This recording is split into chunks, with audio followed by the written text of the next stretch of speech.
Hello friends, क्या हाल चाल आप लोगों के? बढ़िया? चलो बढ़िया ही होने चाहिए। आओ जी, आज हम आ गए अपने सेकंड वीडियो लेक्चर पे और आज हम थ्योरी डिस्कस करेंगे कंपनीज की। लास्ट क्लास में मैंने आपको बहुत सारी बातें समझा दी। अब हम उसी बात पे आगे थ्योरी रीड करते चले जाते हैं और देखते चले जाते हैं कि लास्ट क्लास में हमें क्या क्या समझ आया। ठीक है जी, आओ पढ़ते हैं। सबसे पहले कंपनी की डेफिनेशन। आओ जी, क्या कहता है? कह रहा है company is a artificial person. बिल्कुल सही बात है कि कंपनी क्या है बेटा? कंपनी एक आर्टिफिशियल पर्सन है। कंपनी क्या है बेटा? एक आर्टिफिशियल पर्सन है जिसकी अपनी एक अलग पहचान है, अपने मालिक से। ठीक है जी, मालिक नहीं मालिकों से। बताया था ना 1 करोड़ मालिक थे लास्ट लेक्चर में। ठीक है जी। Company is artificial person created by law. इसको किसने बनाया? लॉ ने बनाया। Having a separate legal entity. इसकी अपनी एक लीगल एंटिटी है, अब इसकी अपनी एक पहचान है। इसको अलग से पेनलाइज किया जा सकता है, इसको अलग से सजा दी जा सकती है, इसकी अलग से ड्यूटीज रिस्पॉन्सिबिलिटीज हैं अपने मालिक से। ठीक है, entity with the परपीचुअल succession. परपीचुअल succession का मतलब होता है, ध्यान से समझना, बहुत अच्छा वर्ड है परपीचुअल सक्सेशन। जैसे एक नदी का, एक रिवर का पानी निरंतर बहता रहता है और बदलता रहता है, फिर भी उस नदी का नाम नहीं बदलता, उसकी एग्जिस्टेंस खत्म नहीं हो जाती। रोज गंगा का पानी बदलता चला जा रहा है, पर गंगा मैया तो गंगा मैया है, यमुना मैया तो यमुना मैया है, ब्रह्मपुत्र तो ब्रह्मपुत्र है। तो ये सारी जो नदियां हैं उनकी अपनी एक पहचान है, उसी प्रकार से रोज लोग आते हैं, शेयर्स खरीदते हैं, शेयर्स बेचते हैं। रोज उसके जो शेयर होल्डर्स हैं, जो उसके मालिक है, वो बदल जाते हैं। रोज उसके मालिक बदल रहे हैं।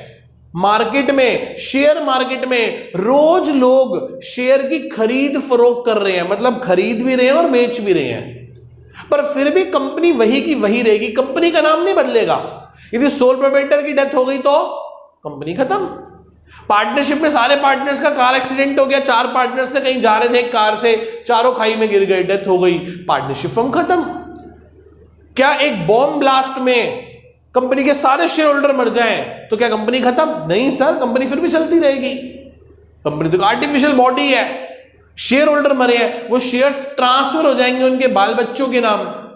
तो कंपनी की एग्जिस्टेंस खत्म नहीं होती, कंपनी चलती रहती है। ठीक है, कंपनी के मालिकों के बदलने से भी कंपनी की एग्जिस्टेंस खत्म नहीं होती। आगे चलते हैं।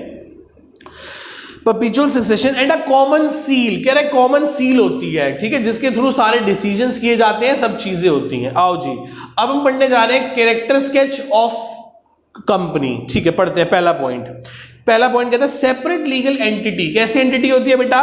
कह रहा है कंपनी की अपनी एक अलग एंटिटी और पहचान होती है। Company is a legal person and it's entity is quite distinct and separate from its member.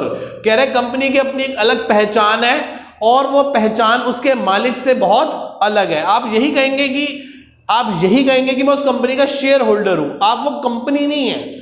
Mukesh Ambani company नहीं है। मुकेश अंबानी की रिस्पेक्ट इसलिए ज्यादा है क्योंकि उसके पास रिलायंस इंडस्ट्रीज के शेयर्स ज्यादा है। यदि मुकेश अंबानी के पास भी आपकी और मेरी तरह 2-2, 5-5, 10-10 शेयर रह जाएं तो वो भी एक आम आदमी हो जाएगा बेटा। मेरे पास, मैं आपको पता है, एक सच बात बताऊं, मैं खुद रिलायंस का मालिक हूं। अरे सर, बच्चे कह रहे क्यों फेंक रहे हो? हाँ सच में मैं रिलायंस का मालिक हूं। सर कैसे? सर मेरे पास भी 4 शेयर है रिलायंस के, सिर्फ 4 शेयर है। तो बताओ, मैं मालिक तो हूं पर बहुत छोटा सा मालिक हूं। इस कंपनी के 2 करोड़ शेयर्स हैं और मेरे पास उसमें से कितने हैं? सिर्फ 4 शेयर।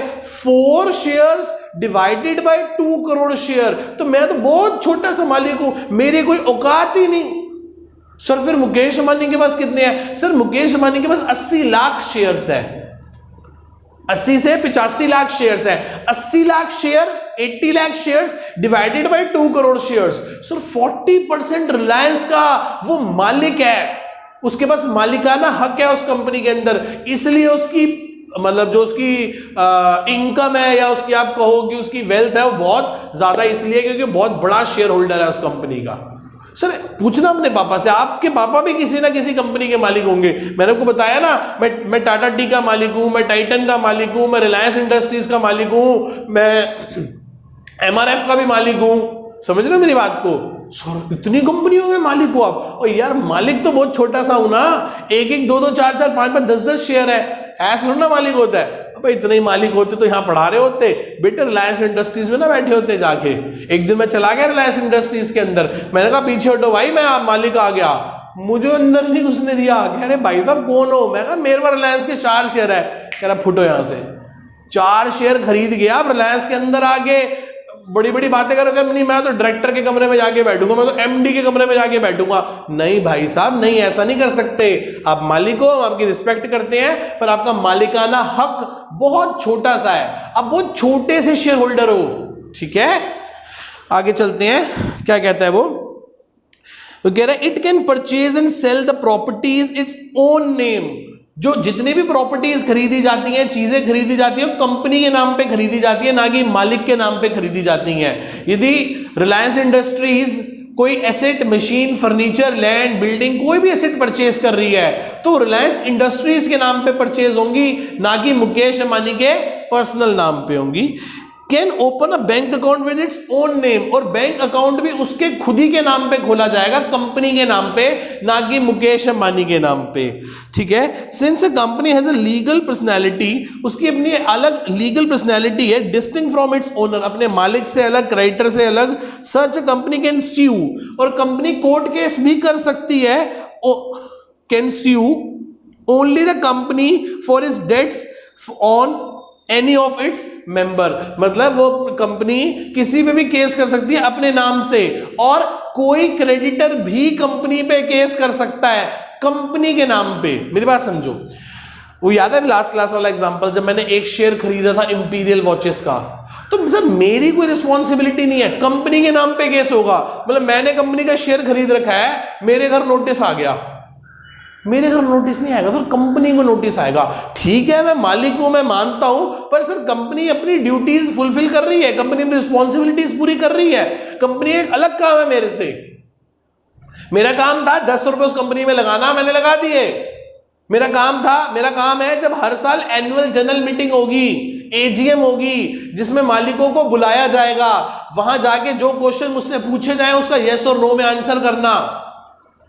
मेरा काम है कि जब हर साल कंपनी प्रॉफिट देगी, प्रॉफिट याद है 2 रुपए दिए थे, वो 2 रुपए का प्रॉफिट था, उस प्रॉफिट को बोलते हैं डिविडेंड। क्या बोलते हैं बेटा? डिविडेंड। वो डिविडेंड जब देगी तो मेरे को हाथ आगे कर लेने, लाओ जी 2 डिविडेंड। बस मेरा इतना काम है। मेरे घर कोई लीगल नोटिस नहीं आ रहा, मेरे घर कोई मुझे बुलाने नहीं आ रहा, मुझे मेरे घर कोई पकड़ने नहीं आ रहा, मुझे कोई सजा नहीं हो रही। यदि मान लो कंपनी किसी गलत चीज में इन्वॉल्व हुई और गवर्नमेंट ने पनिशमेंट दी कंपनी को, तो ये नहीं है कि सारे शेयर होल्डर को उठा के कंपनी जेल डाल देंगे। गवर्नमेंट ने कहा कि जो कौन कौन इस कंपनी का शेयर होल्डर है सब हाथ खड़े करो, मैंने भी कर लिया। अब गवर्नमेंट कह रही है चलो सबको जेल ले जाओ क्योंकि कंपनी ने गलत काम किया है। सर कंपनी ने गलत काम किया है ना, तो अब कंपनी को पकड़ो, शेयर होल्डर को थोड़ी ना पकड़ोगे। शेयर होल्डर ने थोड़ी ना कुछ किया है, शेयर होल्डर ने तो पैसा इन्वेस्ट करना था, कर दिया। अब इसकी मैनेजमेंट में देखो, इसकी मैनेजमेंट में जाके देखो कि किस व्यक्ति की गलती है और उस व्यक्ति को पकड़ो। Got it? आगे चलते हैं। परपीचुअल एग्जिस्टेंस, क्या कहता है परपीचुअल एग्जिस्टेंस? तो कह रहा है company, the existence of a company can not affected by the retirement death.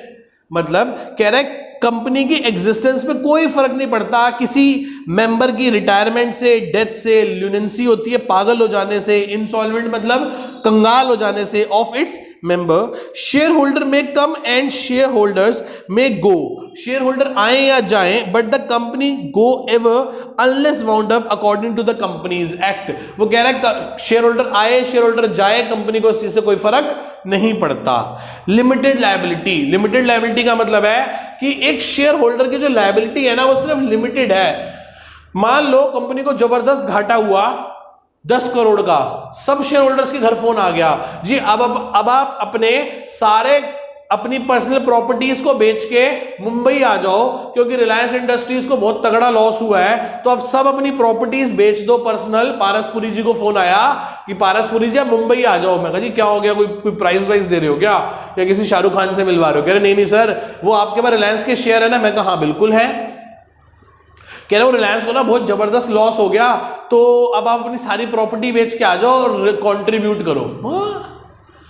मैंने काम किया है। पर आप याद करो, पार्टनरशिप और सोल प्रोप्राइटर में पर्सनल लायबिलिटी होती है, अनलिमिटेड लायबिलिटी होती है, पर कंपनीज के अंदर ऐसा कुछ नहीं होता। यदि मैंने कंपनी का शेयर परचेज किया 10 रुपए का और मैंने उसमें से पेड कर रखे हैं कितने, 6 रुपए, और अनपेड कितने हैं बेटा, 4 रुपए, तो मुझे ना कितनी भी समस्या क्यों ना हो जाए, कंपनी में आग लगे, कुछ हो, मुझे सिर्फ कितने रुपए और देने हैं, 4 रुपए। मेरे से मेरे 4 रुपए लो, बात खत्म करो यार।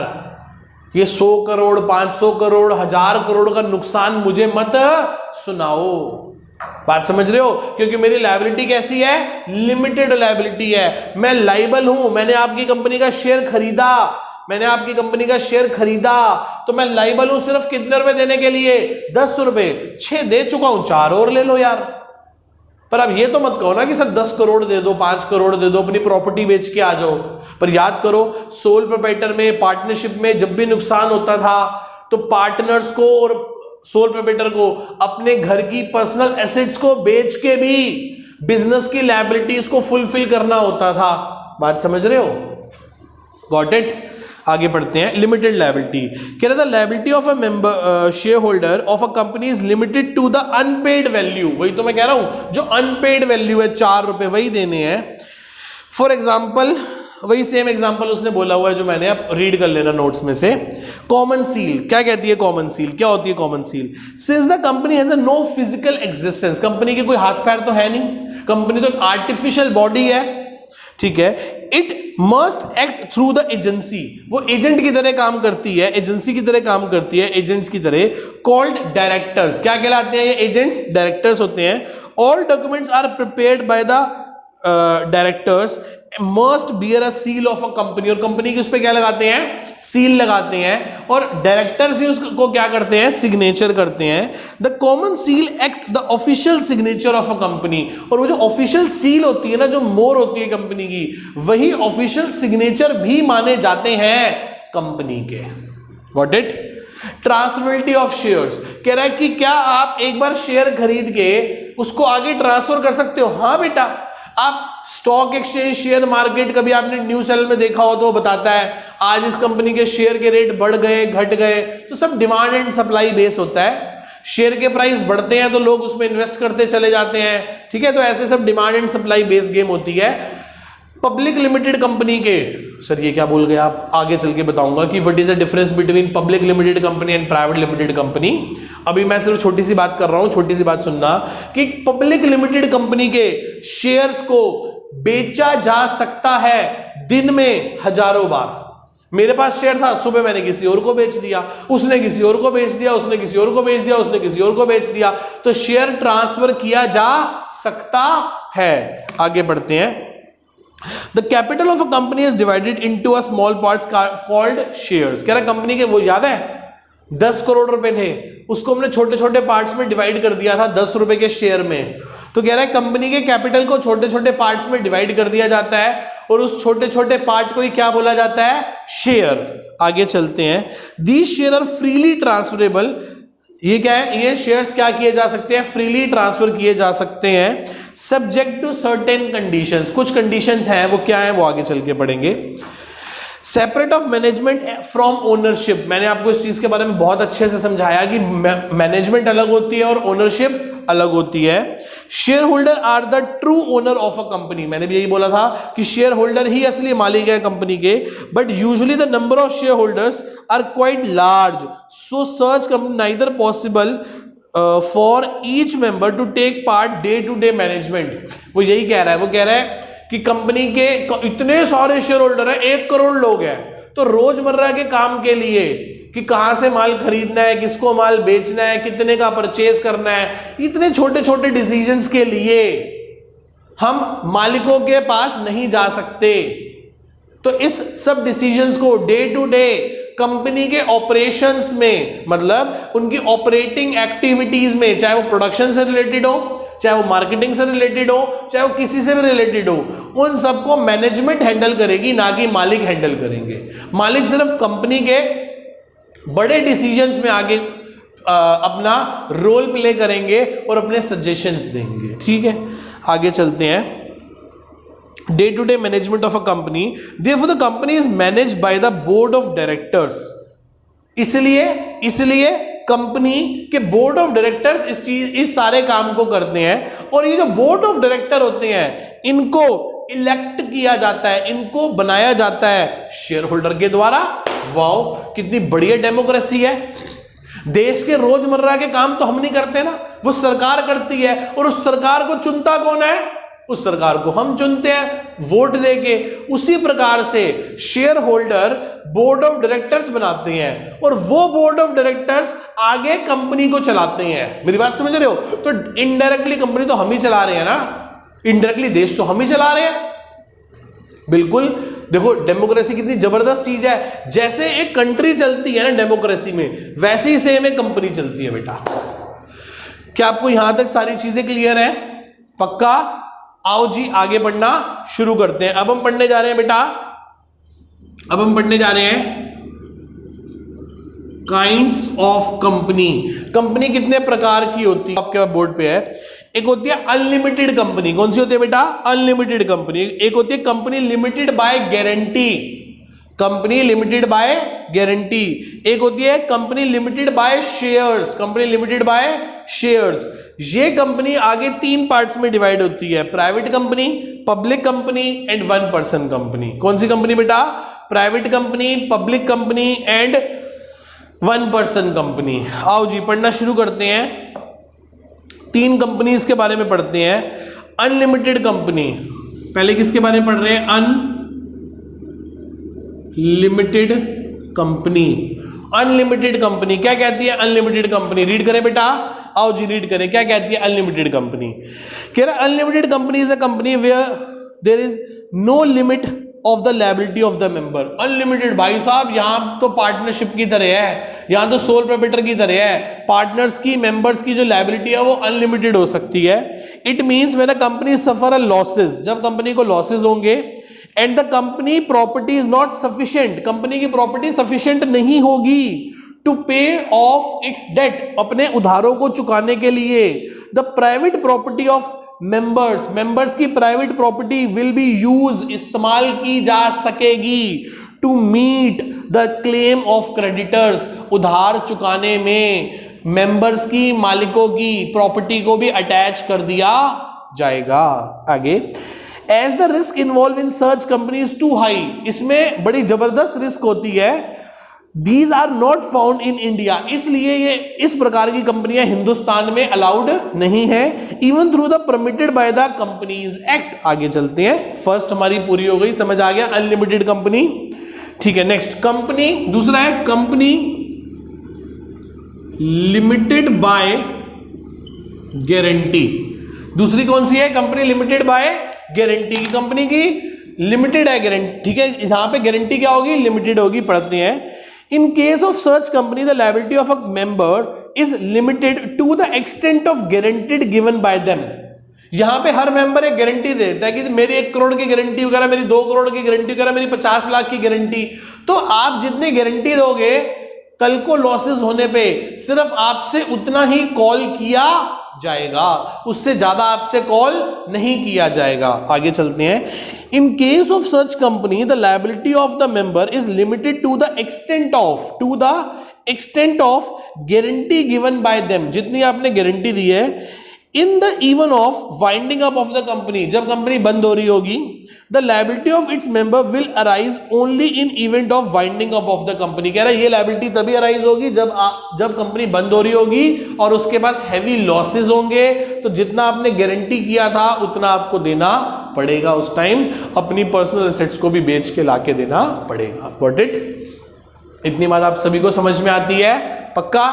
चलें आगे। बच्चे कह रहे हैं सर चलो। Next, company limited by shares. Company limited by shares.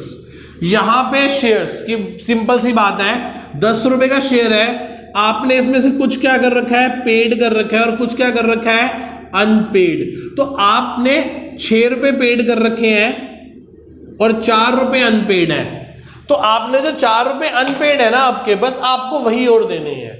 वो जो आपके 4 रुपए अनपेड है आपको सिर्फ वही देने हैं और पैसे नहीं देने। Got it?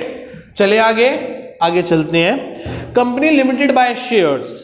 In the case of such company the liability of the member it's restricted limited, restrictly limited to the extent of nominal value. Nominal value मतलब face value of the share held by the member, held by them if a member is already paid the full amount of the share। यदि कोई member सारे पैसे पहले ही दे चुका है, he will not be liable to pay any amount, तो उस partner, उस मेंबर को और पैसे देने की रिक्वायरमेंट नहीं है। If a member paid partly paid share, यदि किसी मेंबर ने पार्टली पेड किया, पार्टली मतलब 6 रुपए दिए हैं, 4 रुपए नहीं दिए, he can force to pay, उसको फोर्स किया जा सकता है remaining amount during the existence of the company as well as during the winding up of the company। या तो कंपनी की लाइफ के दौरान उससे 4 रुपए मांगे जा सकते हैं, या वाइंडिंग अप टाइप, जब कंपनी क्या कर रही होगी, अपने को बंद कर रही होगी, जब कंपनी वाइंड अप हो रही होगी, डिसॉल्व हो रही होगी, खत्म हो रही होगी, तब ये फोर्सफुली 4 रुपए आप उनसे मंगवा सकते हो। आगे चलते हैं। सर्च कंपनी में बी सब डिवाइडेड इनटू, कह रहा है ये कंपनी आगे फिर डिवाइड हो जाती है 3 पार्ट्स में। किस किस में? प्राइवेट लिमिटेड, पब्लिक लिमिटेड और 1 person company. Private limited, public limited और 1 पर्सन कंपनी, ओपीसी। ठीक है जी, पढ़ना शुरू करते हैं। प्राइवेट कंपनी के बारे में पढ़ना शुरू करते हैं। सबसे पहले किसके बारे में शुरू करते हैं बेटा? हम प्राइवेट लिमिटेड के बारे में पढ़ना शुरू करते हैं। क्या होती है प्राइवेट कंपनी? पढ़े, शुरू करें प्राइवेट कंपनी के बारे में। बच्चे कहते हैं सर शुरू कर दो। अच्छा जी, क्या कहता है प्राइवेट कंपनी क्या होती है?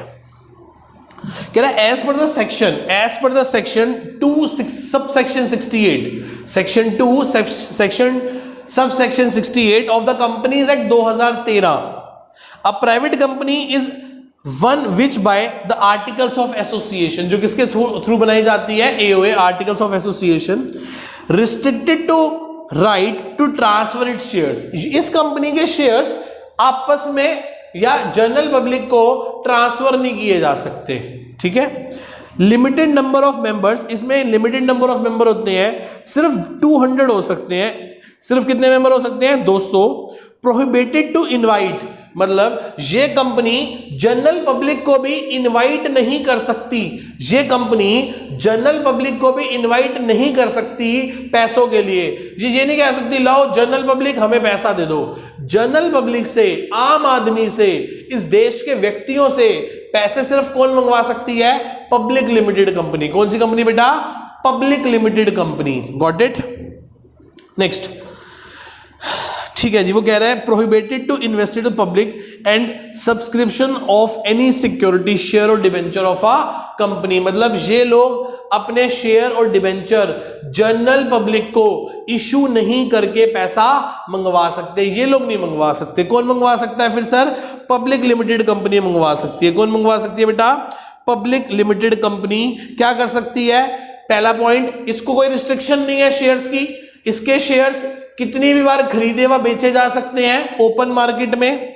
इसके जो मेंबर हैं वो अनलिमिटेड है, कितने भी शेयर हो सकते हैं किसी कंपनी के, किसी पब्लिक लिमिटेड कंपनी के कितने भी शेयर हो सकते हैं। तीसरा, ये जनरल पब्लिक से पैसे मंगवा सकती है।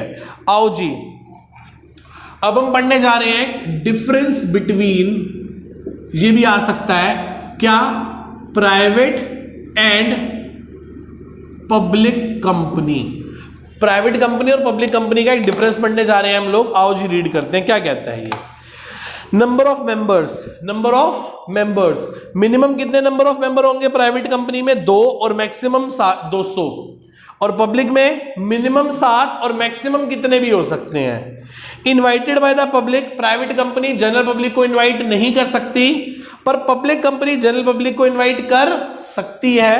तीसरा point, transfer of shares, public company के प्राइवेट कंपनी के शेयर फ्रीली ट्रांसफरेबल नहीं होते, पर पब्लिक कंपनी के शेयर्स फ्रीली ट्रांसफरेबल होते हैं। नेक्स्ट आगे, प्रिपरेशन ऑफ आर्टिकल्स, ये शायद आपके इतने काम का वर्ड नहीं है.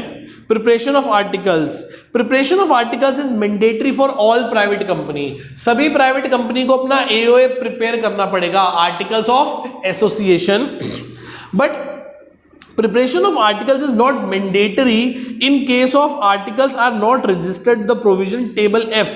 वो कहता है पब्लिक कंपनी को AOA अपना अलग से बनाने की जरूरत नहीं है यदि वो कंपनीज एक्ट के टेबल F में लिखे सारे क्लॉजेस को फुलफिल कर लेता है तो. ठीक है जी. नंबर ऑफ डायरेक्टर्स, यहां दो, प्राइवेट कंपनी में 2 डायरेक्टर्स होने चाहिए, पब्लिक कंपनी में 3 डायरेक्टर्स होने चाहिए. स्टैट्यूटरी मीटिंग्स, कुछ मीटिंग्स होती हैं जरूरी meetings. It is not mandatory to hold a statutory meeting. Statutory meeting करने की प्राइवेट कंपनी को कोई जरूरत नहीं है, पर पब्लिक कंपनी को it is required to hold statutory meeting within 6 months from getting a certificate of incorporation. ऐसा होता है कि जब कंपनी रजिस्टर्ड हो जाती है ना, जब एक पब्लिक कंपनी रजिस्टर्ड हो जाती है तो उसके 6 महीने के अंदर अंदर हमें एक स्टैट्यूटरी मीटिंग कंडक्ट करनी पड़ती है और उसके कुछ चीजें होती हैं वो सब फुलफिल करनी होती हैं. नेक्स्ट आगे, यूज वर्ड लिमिटेड.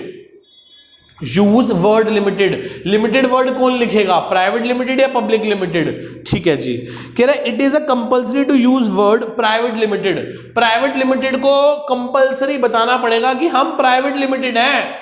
वो अपने नाम के साथ क्या लिखेंगे, XYZ private limited, ABCD private limited, WXY private limited. इनको स्पेसिफिकली मेंशन करना पड़ेगा, बताना पड़ेगा कि हम कौन है, प्राइवेट लिमिटेड है. नेक्स्ट आगे, only word use limited by the name. मतलब पब्लिक लिमिटेड कंपनी को अपने नाम के साथ पब्लिक लिमिटेड नहीं लिखना, सिर्फ क्या लिखना है, लिमिटेड लिखना है. क्या वर्ड लिखना है बेटा, लिमिटेड. आगे से आप पहचान जाना कौन प्राइवेट लिमिटेड है कौन पब्लिक लिमिटेड है. यदि वर्ड ABC लिमिटेड कौन सी है, पब्लिक लिमिटेड, और ABC प्राइवेट लिमिटेड, सर ये तो प्राइवेट लिमिटेड है. किसी के साथ लिमिटेड वर्ड लिखा होगा तो वो क्या है बेटा, पब्लिक लिमिटेड. मतलब वो शेयर्स इशू कर सकती है जनरल पब्लिक को, वो लोगों से पैसा भी ले सकती है, उसके शेयर ट्रांसफर भी किए जा सकते हैं. पर प्राइवेट लिमिटेड वाली कंपनी अपने शेयर्स जनरल पब्लिक को, आम आदमी को इशू नहीं कर सकती. Got it. इतनी बात सभी को समझ में आती है बेटा, इतनी बात सभी को समझ में आती है.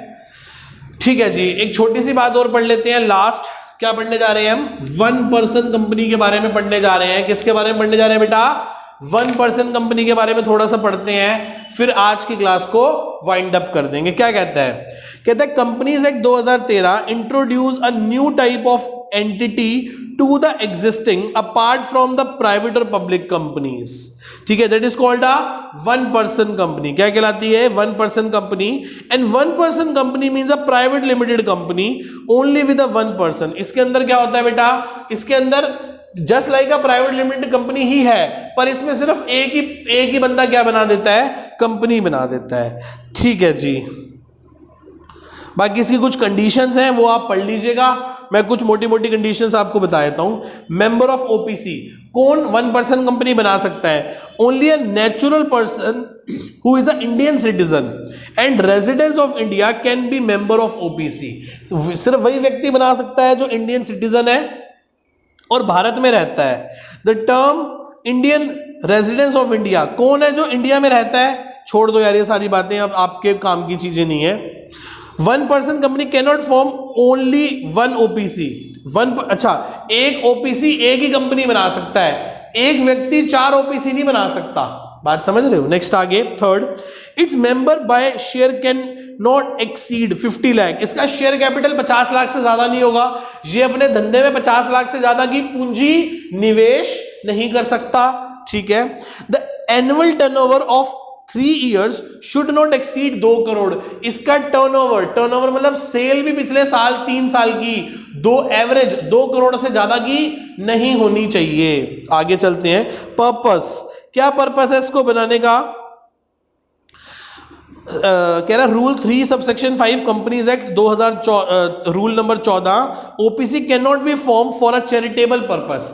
1% कंपनी किसी चैरिटेबल पर्पस के लिए ना बने. In other words it can not form it can be form only for a business purpose. सिर्फ बिजनेस पर्पस के लिए ओपीसी बनाई जा सकती है, किसी चैरिटेबल पर्पस के लिए ओपीसी नहीं बनाई जा सकती। आगे पढ़ा कि 3 प्रकार की कंपनी होती है, अनलिमिटेड कंपनी, लिमिटेड कंपनी और limited by shares. Unlimited company कौन सी होती है, एक बार फटाफट ब्रीफ कर लेते हैं, फटाफट आ जाओ फटाफट आओ।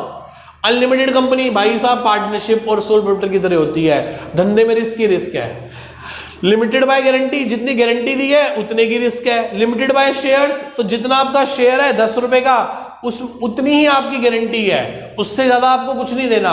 कंपनी चाहे करोड़ों के नुकसान में हो चाहे अरबों के नुकसान में हो, हमें उससे फर्क नहीं पड़ता। यदि मैंने सारे पैसे दे दिए तो मुझे अब कुछ नहीं देना, यदि मैंने 6 दे रखे हैं तो मुझे 4 और देने हैं। इस प्रकार की कंपनी 3 प्रकार की होती है आगे, private limited, public limited and 1 person company. Please आप इसे ध्यान से पढ़ लीजिएगा, कोई भी बारीकी 1 नंबर के क्वेश्चन में पूछी जा सकती है। मैं बेटा पूरी क्लास 30-35 मिनट 40 मिनट्स इसलिए लगा रहा हूं कि छोटा सा भी स्कोप ना रह जाए। 1 नंबर का इसमें से थ्योरी का क्वेश्चन आ गया कि बताओ पब्लिक लिमिटेड कंपनी के कितने मेंबर होते हैं, प्राइवेट लिमिटेड कंपनी में कितने मेंबर होते हैं, मिनिमम कितने होते हैं, मैक्सिमम कितने होते हैं। इसमें मिनिमम कितने होते हैं 2, मैक्सिमम 200, इसमें मिनिमम 7, मैक्सिमम अनलिमिटेड। अब समझना बात को, इतना छोटा सा पॉइंट आ गया भाई साहब, तोते उड़ जाएंगे बाकियों के। आपने मेरी बात ध्यान से सुनी होगी तो आपको पेपर में याद आ जाएगी। आप प्लीज इस बातों को ध्यान से सुन लेना, आपको सब चीजें लर्न हो जाएंगी क्लास में, फ्यूचर में कभी प्रॉब्लम नहीं आएगी। 1 नंबर का क्वेश्चन बेटा कहीं से कुछ भी पूछा जा सकता है, और वो थ्योरी में कितनी भी डेप्थ पूछ सकता है आपसे। वो ये तक पूछ सकता है कि ओपीसी 1 पर्सन कंपनी में कि एनुअल एवरेज टर्नओवर कितनी होनी चाहिए।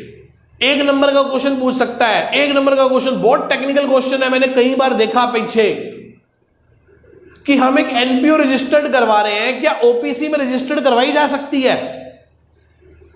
बताओ, जिसने नहीं पढ़ा होगा उसको तो आता ही नहीं होगा।